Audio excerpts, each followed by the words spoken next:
एक 22 साल की जवान लड़की बिना कुछ सोचे समझे अपने बाप के बिस्तर पर जाकर सो जाती है। और जब उसका पिता काम से वापस घर लौटता है तो वह सीधा अपने कमरे में जाता है और देखता है कि उसकी जवान बेटी उसके कमरे में बिस्तर पर सोई हुई है। तो वह अपनी बेटी से पूछता है कि बेटी, तुम्हें क्या हुआ है? आज यहाँ तुम क्यों सो रही हो? तब वह लड़की बताती है कि पिताजी, आज मेरे सर में बहुत ज़्यादा दर्द है और मुझे कुछ अजीब सा भी हो रहा है, इसीलिए आपके साथ सोना चाह। फिर उसके पिता खाना वगैरह खाकर अपने बिस्तर पर जाकर उसके साथ लेट जाते हैं। और जब रात के तकरीब 12 बजता है तब उसकी बेटी धीरे धीरे करके अपने पिताजी के पास खिसक कर आती है और पिताजी के बदन पर हाथ फेरने लगती है। फिर इधर उधर अनचाही जगह पर वह टच करती है तो उसके पिता इसकी इरादे को समझ जाते हैं कि ये क्या चाहती है। फिर इसके बाद वो बिल्कुल भूल जाता है कि वह अपनी बेटी के पास सोया हुआ है और इस तरीके से सोते हैं कि उसकी बेटी प्रेग्नेंट हो जाती है। और फिर इस बात की पता उसके गांव वालों को चलती है तो वह एक ऐसे खौफनाक प्लान बनाते हैं और वह ऐसा कुछ करते हैं जिसे देखने के बाद आपका रूह कांप जाएगी और आप सोचने पर मजबूर हो जाएंगे कि कैसे कैसे लोग हैं इस दुनिया में। तो दोस्तों, पूरी घटना क्या है, चलिए जानते हैं। लेकिन उससे पहले अगर आपको हमारी मेहनत पसंद आती है तो चैनल को सब्सक्राइब और वीडियो को लाइक ज़रूर करिएगा। दोस्तों, चलिए इस कहानी को विस्तार से समझते हैं।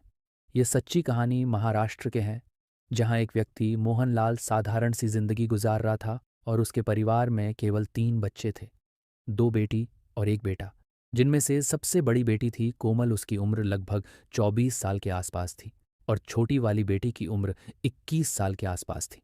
और इसके अलावा एक सबसे छोटा बेटा भी था। और मोहनलाल की बीवी की 2 साल पहले ही किसी बीमारी के कारण उसकी मौत हो गई थी। फिर जब 6 महीने का वक्त गुजर जाता है तो एक दिन अचानक मोहनलाल के मन में ख्याल आता है कि अब मुझे शायद दूसरी शादी कर लेनी चाहिए।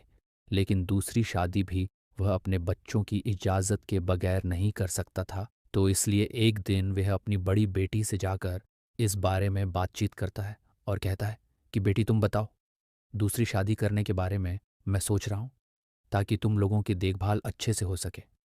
हालांकि उसके पिता का कुछ और इरादा था, इसलिए वह अपनी दूसरी शादी करना चाहता था, क्योंकि उसके अंदर कुछ कुछ करने का इरादा पनपता ही रहता था और वह किसी के साथ मज़े करने के लिए हर बार सोचते रहता था। मगर वह अपनी बेटी को किसी भी तरह हाँ कहलवाना चाहता था कि वह शादी कर ले। लेकिन उसकी बेटी ना कह देती है और शादी करने से मना कर देती है। फिर इसके पिता बिना कुछ बोले अपने रूम में आकर बैठ जाते हैं और कुछ सोचते हैं कि आखिर अपने अंदर की जोश को कैसे बुझाऊं, कैसे इसे शांत करूं। उनके मन में एक ख्याल आता है कि मैं अपनी पड़ोसन मालती को ही पटा लूं, क्योंकि उसका पति हमेशा बाहर ही रहता है और बेटा शहर में रहकर पढ़ाई करता है, जिससे मुझे काफ़ी दावबाजी मिलेगा। फिर वह अपनी पड़ोसन मालती को पटाने के लिए नए नए कपड़े पहनकर जैसे ही बाहर निकलता है तो उसकी बेटी कहती है कि पिताजी, क्या बात है, आज आप बड़े नए नए कपड़े पहने हैं। तो उसके पिता कहते हैं कि कुछ नहीं, आज मुझे मन किया था इसलिए पहना हूँ। तो उसकी बेटी कहती है कि आज आप काफ़ी स्मार्ट दिख रहे हैं। फिर उसके पिता उसकी बात सुनकर हंसते हैं और उस पड़ोसन मालती के घर जाते हैं। हालांकि उसकी पड़ोसन मालती काफ़ी सुंदर दिखती थी। फिर मोहनलाल जैसे ही पड़ोसन मालती के घर जाते हैं तो मालती कहती है कि क्या बात है मोहनलाल, काफ़ी स्मार्ट दिख रहे हो यहाँ पर, इस वक्त मुझसे कोई काम है क्या? मोहन बोलता कि आपसे स्मार्ट थोड़े ही हूँ, आज आपसे मिलने का मन किया इसलिए आपके पास चला आया। फिर वो दोनों मिलकर हंसी मजाक करते। कुछ देर के बाद मोहनलाल अपने घर वापस चला गया। इसी तरह रोज मोहनलाल अपने घर से उसके घर चला जाता और दोनों बैठकर घंटों बातें करते थे। इसी तरह उनकी बात अब काफी आगे तक बढ़ गई थी। एक दिन मोहनलाल काफी रात को उस पड़ोसी मालती के घर गया तो मालती ने दरवाज़ा खोला और घर के अंदर घुसा लिया। फिर दरवाज़ा बंद करके वह दोनों अपने मज़े की दुनिया में लग गए। फिर वो दोनों इतने ज़बरदस्त तरीके से घोड़छी की रस्म निभा रहे थे कि कब सुबह हो गई उन्हें कुछ पता नहीं चला। फिर मोहनलाल उस घर से अपने घर जाता है तो देखता कि अभी सब सो रहे थे, इसलिए वह पकड़े जाने से बच जाता है और जाकर बिस्तर पर सो जाता है। फिर जब सुबह होती है तो उसकी पड़ोसन इसको देखकर हंस रही थी। ये भी हंस रहा था क्योंकि कि रात में जो पुआ पका था इस वजह से वह दोनों हंस रहे थे। फिर इसी तरह मोहन लाला रोज रात को पड़ोसन के घर जाता और अपनी आग बुझाता। एक दिन मोहनलाल अपनी पड़ोसन के घर जाता है तो उसकी बड़ी बेटी उसको जाते हुए देख लेती है और उसके पीछे पीछे जाने लगती है तो देखती है कि उसके पड़ोसन मालती के घर में उसके पिता क्यों घुस रहे हैं। ये इधर ही छुपकर देखती है कि उसके पिता घर में घुसकर दरवाज़ा बंद कर देते हैं। ये कुछ सोच ही रही थी, तभी कमरे के अंदर से निकला शुरू हो गई। फिर ये लड्डे की जैसे जैसे आगे बढ़ रही थी, वैसे वैसे आवाज़ साफ साफ सुनाई दे रही थी। ये समझ नहीं पा रही थी कि आखिर हो क्या रहा है। तभी बाहर की खिड़की से झांक कर देखती है तो इसके पैरों तले जमीन खिसक गई।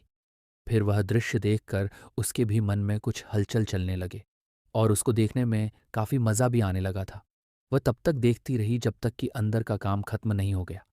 फिर शो खत्म होने के बाद फिर उसकी बेटी वापस अपने घर चली गई और जब सुबह हुआ तो अपने पिता को देखती और मन में सोचती कि यही मेरे पिता हैं जो रात में पड़ोसन के साथ गुल्ली डांटा खेलने के लिए जाते हैं। इसी तरह उसकी बेटी भी रोज रात को अपने पिता और पड़ोसन के नागिन डांस देखकर आती जाती थी। अब इसको भी देख कर भूत सवार हो चुका था। इसके भी मन में नागिन डांस की लहर उठ चुका था और वह सोचने लगी थी कि किसी भी तरह से वह उस सुख का आनंद ले। फिर एक दिन जब उसके पिता खाना खा रहे थे तो ये उनके पास जाती है और बैठकर अपने पिता को नीचे से ऊपर तक देखने लगती है। तो उसके पिता बोलते हैं कि बेटी आज क्या है, इतने खुश नज़र आ रही हो। फिर उसकी बेटी बोलती है कि कुछ नहीं पिताजी, आज आपको देखकर मुझे बहुत खुशी मिल रही है। इस बात को सुनकर उसके पिता थोड़े मुस्कुराते हैं और फिर खाना खाकर वहाँ से काम के लिए चले जाते हैं। और इधर उसकी बेटी के मन कहीं और भटक चुका था। फिर शाम के समय उसके पिता काम पर से घर वापस लौटे तो देखा कि उसकी बड़ी बेटी स्नान यानी नेहा रही थी। तो उसके पिता घर के हॉल में ही बैठ गए क्योंकि आपके रूम में जाने के लिए उस स्नान घर से होकर जाना पड़ देता था। फिर कुछ देर बाद उसकी बेटी नी वस्त्र कपों में बाहर निकलती तो उसके पिता उसको देख लेते हैं, जो दिखने में काफी सुंदर गोरी चिकनी थी। फिर इसके पिता मोहन लाल देखे तो देखते ही रह गए। फिर जैसे ही उस लड़की की नज़र उसके पिता पर गई तो पैरों तले ज़मीन खिसक गई और सोचने लगी कि इस हालत में मेरे पिता ने मुझे देख लिया है, जिससे वह काफ़ी शर्मा भी रही थी। फिर उसके पिता उसके पास गए और अपनी बेटी से बोला कि बेटी तुम शर्माओ मत, तुम काफ़ी सुंदर दिख रही हो, तुम बिल्कुल अपनी माँ की तरह दिख रही हो। इतना कहकर मोहन लाला वहाँ से चला जाता है। और जब रात हुई तो मोहन लाल फिर से अपनी पड़ोसन के पास जाता है और पीछे पीछे उसकी बेटी भी चली जाती है और अंदर का नज़ारा देखकर यह भी मज़े लेने लगती है। फिर कुछ दिन बाद मोहनलाल काम पर से घर वापस लौटते हैं और अपने रूम में जाते हैं तो देखते हैं कि उनकी बेटी आज उनके पर लेटी हुई है। तब उन्हें लगता है कि शायद उसकी तबीयत वगैरह खराब होगी, इसीलिए वह यहाँ लेटी हुई है। और बस यही जानने के लिए जब मोहनलाल अपनी बेटी को नींद से जगाकर पूछते हैं तो कि बेटी आखिर तुम्हें क्या हुआ है, तुम यहाँ पर क्यों सो रही हो, तब वह कहती है कि पता नहीं आज मुझे कुछ कुछ हो रहा है, इसलिए आज मैं अपने कमरे में नहीं सो रही हूँ और मैं आज आपके साथ सोना चाहती हूँ। फिर मोहनलाल ये बात सुनते हैं तो वह कहते हैं कि चलो ठीक है, कोई बात नहीं, तुम यहीं पर सो जाओ और मैं भी खाना वगैरह खाकर आता हूँ और फिर मैं भी सो जाऊंगा। फिर मोहनलाल खाना खाते हैं और अपने बिस्तर पर आकर लेट जाता है और जब रात के तकरीब 12 बजता है तब उसकी बेटी धीरे धीरे करके अपने पिताजी के पास खिसक कर आती है और पिताजी के बदन पर हाथ फेरने लगती है। फिर इधर उधर अनचाही जगह पर वह टच करती है तो उसके पिता इसकी इरादे को समझ जाते हैं कि यह क्या चाहती है। फिर इसके बाद वह बिल्कुल भूल जाता है कि वह अपनी बेटी के पास सोया हुआ है और दोनों अपने काम में लग जाते हैं। हालांकि उसका पिता पहले से ही मन बना लिया था उसके साथ सोने के लिए, क्योंकि स्नान वाले दिन से ही इसका मन उस परे डगमगाने लगा था और दोनों इस कदर काम में दीवाने थे कि कब सुबह हो गई पता ही नहीं चला। अगले दिन सुबह उठकर दोनों को इस बात का कोई पछतावा भी नहीं था कि दोनों ने रात क्या किया है और दोनों बहुत ज्यादा खुश नजर आ रहे थे और इस बारे में किसी को भी कानों कान खबर नहीं लगती कि बाप बेटी में क्या चक्कर चल रहा है। और फिर धीरे धीरे करके यह सिलसिला उस दिन के बाद से कई दिन तक लगातार ऐसे ही चलता रहता है। अब पड़ोसन मालती को मोहनलाल भूल ही गया था, क्योंकि पडीडी ढोशन हसन से अच्छा घर में ही काम हो जाता था। हर रोज रात को ये दोनों साथ में ही सोते और अपनी काम को करते थे। लेकिन एक दिन हद तो तब हो जाती है जब रोज रात को संबंध बनाने की वजह से कोमल अपने बाप मोहनलाल से ही प्रेग्नेंट हो चुकी थी। यानी वह उसके ही बच्चे की माँ बनने वाली होती है। दोस्तों, कितनी शर्मनाक बात यह थी, भला कोई बाप इतनी हद तक कैसे गिर सकता है। अगर वह चाहता तो बेटी को पहले ही दिन रोक सकता था, या इस बात का विरोध भी वह कर सकता था, मगर उसने भी यहाँ ऐसा नहीं किया, क्योंकि वह तो खुद ही यही चाहता था। हालांकि शुरुआत में तो किसी को कुछ नहीं पता चला, मगर एक दिन ना जाने कैसे यह बात घर की चार दीवारी के बाहर चली जाती है, और शायद बच्चों की वजह से हुआ आसपास के लोगों को पता चल जाता है। फिर लोगों ने तरह तरह की बातें शुरू कर दी, जिसके बाद धीरे धीरे करके एक घर से दूसरे घर, दूसरे से तीसरे, यानी अब देखते ही देखते पूरे गांव में हंगामा हो जाता है कि फलां की बेटी ने अपने ही बाप के साथ ऐसा काम किया है, और अब वो बेटी उसी के बच्चे की माँ भी बनने वाली है। और वैसे भी देखिए, गांव में तो हर छोटी छोटी बातों का बतंगड़ बन जाता है। लोग तराज करने लगते हैं, जबकि ये तो बहुत बड़ा मैटर था, बहुत बड़ी बात थी। आखिर कोई कैसे नज़रअंदाज कर सकता था। खैर, धीरे धीरे करके वक्त और आगे गुजरता जाता है। एक दिन लड़की की तबीयत कुछ बिगड़ती है, उसे बहुत ज़्यादा उल्टियाँ होनी शुरू हो जाती हैं, जिसकी वजह से उसको फ़ौरन डॉक्टर के पास लाया जाता है, जहाँ डॉक्टर उसको एडमिट करते हैं और उसका अच्छी तरह से इलाज किया जाता है, और कुछ चेकअप वगैरह भी होते हैं, जिससे यह साबित हो जाता है कि सच में लड़की जो है वह गर्भवती है। बस इतना सुनते ही मोहनलाल भी हैरान हो जाता है। फिर वही गांव की एक लड़की जो उसी अस्पताल में काम करती थी, फिर लड़की इस बात की खबर पूरे गांव में फैला देती है, जिसके बाद अब दूर दूर तक लोग कोमल पर गंदे गंदे इल्ज़ाम लगाने शुरू कर देते हैं। उसे तरह तरह की बातें बोलने लगते हैं, उसे ताने देने लगते हैं कि यह तो बदचलन है, आवारा है, जिसने अपने बाप के साथ ऐसा काम किया है। ये किसी के साथ भी सोने के लिए तैयार हो जाएगी, और कोई भी इसके साथ कुछ कर सकता है। यानी इस तरह की बहुत सी गंदी बातें लोग उसको कहने लगते हैं। धीरे धीरे करके कोमल के कानों तक भी यह बात पहुंच जाती है, तो कोमल बहुत ज़्यादा परेशान हो जाती है, और उसे अपने के पर काफ़ी पछतावा होता है। लेकिन देखिए, कहते हैं कि कांड करने के बाद पछतावा किया तो क्या किया। हालांकि लड़की सोचती है कि शायद अब पूरे गांव में मेरे बाप की और मेरी काफ़ी बेइज्जती हो गई है, तो मुझे कुछ ना कुछ करना ही होगा, कोई एक्शन लेना होगा। लेकिन काश अगर वह इस बात का ख्याल और अपनी इज्जत का ख्याल पहले ही रख लेती, तो उसे यह दिन देखना ही नहीं पड़ता। मगर अब तो बहुत देर हो चुकी थी, और कुछ भी करने का कोई फ़ायदा नहीं था, और वक्त गुजर रहा था, और अब लड़की की डिलीवरी का भी समय आ चुका था। महज कुछ ही दिन बाकी थे जब वह एक बच्चे को जान देने वाली थी। लेकिन एक दिन जब दोपहर के वक्त कोमल कुछ सामान लेने के लिए घर से बाहर गई थी, तो बीच रास्ते में कुछ लड़के इसका खूब मजाक उड़ाने लगे, और बस ये बात कोमल को बिल्कुल भी बर्दाश्त नहीं हुई, और वह शर्म के मारे से वह नज़र को झुकाकर वहां से चली आई। और इसके बाद जब वह घर आती है तो वह सारी रात अकेले बैठकर यही सोचती रहती है कि अब मैं आखिर क्या करूंगी। पूरे गांव में मेरे चर्चे फैल चुके हैं, लोगों को मेरी सच्चाई पता चल चुकी है, सब लोग मेरा मजाक बना रहे हैं। साथ ही ऐसे में मेरे और मेरे बाप का नाम भी बदनाम हो चुका है। मैं तो खैर मुंह दिखाने लायक नहीं बची हूँ, और आखिर अब मेरा जीकर क्या फ़ायदा, जीकर मैं क्या करूँगी, कहाँ जाऊँगी। बस इसी तरह कोमल बहुत ज़्यादा परेशान हो जाती है, और पूरी रात वह ऐसे ही सोचती रहती है। फिर वह रात को सभी घर वाले सो जाते हैं, तो लगभग 2 बजे के करीब वह आत्महत्या कर लेती है। दोस्तों, कितने अफसोस की बात है कि एक छोटी सी गलती लड़की की जान पर बनाई थी, जिसके चक्कर में जो बच्चा अभी तक दुनिया में भी नहीं आया था, उसे भी अपनी जिंदगी से हाथ धोना पड़ गया। यानी दुनिया के इल्ज़ाम से तंग आकर कोमल वह आत्महत्या कर लेती है। और फिर एक शख्स इस घटना की खबर पुलिस को देता है, तो पुलिस भी फौरन घटनास्थल पर पहुंचती है।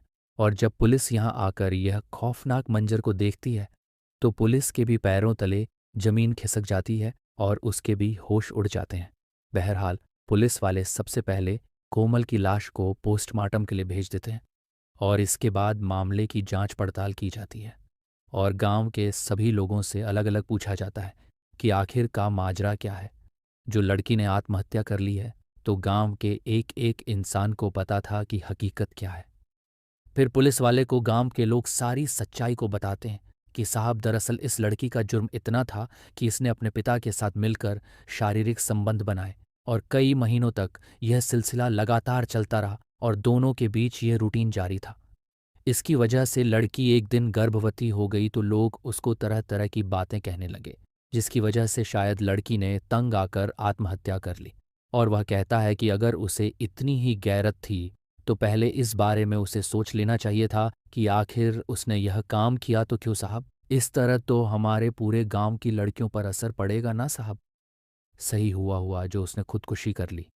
हालांकि गांव के लोग इन बातों को बहुत ही गलत मानते हैं और इसलिए वे एतराज करते हैं। और यही वजह थी कि उन्हें कोमल के जाने का कोई दुख नहीं था, जबकि कोमल के घर वालों को रो रो कर बुरा हाल था और उसके पिता को भी अब अपने की पर पछतावा हो रहा था। उसे नहीं पता था कि उनकी बेटी ऐसा कदम उठाएगी। बहरहाल पुलिस गांव के सभी लोगों से कहती है कि असली हकीकत क्या है यह हम पोस्टमार्टम रिपोर्ट आने के बाद देखेंगे और इसके बाद ही आप लोगों को बताएंगे। हो सकता है आप सभी को कोई गलतफहमी हो हुई हो और इसका वजह कुछ और ही हो। बस इसलिए कुछ देर इंतज़ार के बाद जब पोस्टमार्टम रिपोर्ट आती है तो उसमें यह साबित हो जाता है कि वाकई सच में लड़की प्रेग्नेंट भी थी और उसने आत्महत्या कर ली थी। बस यहाँ पुलिस लड़की के बाप मोहनलाल को इस इल्ज़ाम के तहत अरेस्ट करती है और उससे पूछताछ करती है कि आखिर तुमने अपनी ही बेटी के साथ ऐसा काम क्यों किया और तुमने पहले इस चीज़ को क्यों नहीं रोका। तो वह बताता है कि मैं अपनी बेटी से दूसरी शादी करने की बात किया करता था, मगर शायद उसे मेरी दूसरी शादी से तराज था, इसलिए उसने खुद ही मेरे साथ ऐसा काम कर लिया। अपनी मर्जी से वह रोज़ मेरे साथ ऐसा किया करती थी, क्योंकि मैं भी इतना मदहोश हो चुका था कि मैंने भी इसका कोई विरोध नहीं किया। सब कुछ मोहन लाल की वजह से ही होता है, इसलिए पुलिस कोमल की मौत के इल्ज़ाम में मोहन लाल को गिरफ्तार करती है और उसे कड़ी से कड़ी सज़ा दिलाई जाती है। अब शायद ही कोई पिता इस बारे में करने का सोचेगा। तो दोस्तों, मेरा उद्देश्य कभी भी किसी की भावनाओं को आहत करना नहीं है। यह सामग्री केवल शैक्षिक उद्देश्य से प्रस्तुत की गई है ताकि समाज में सकारात्मक बदलाव लाया जा सके। धन्यवाद आपका।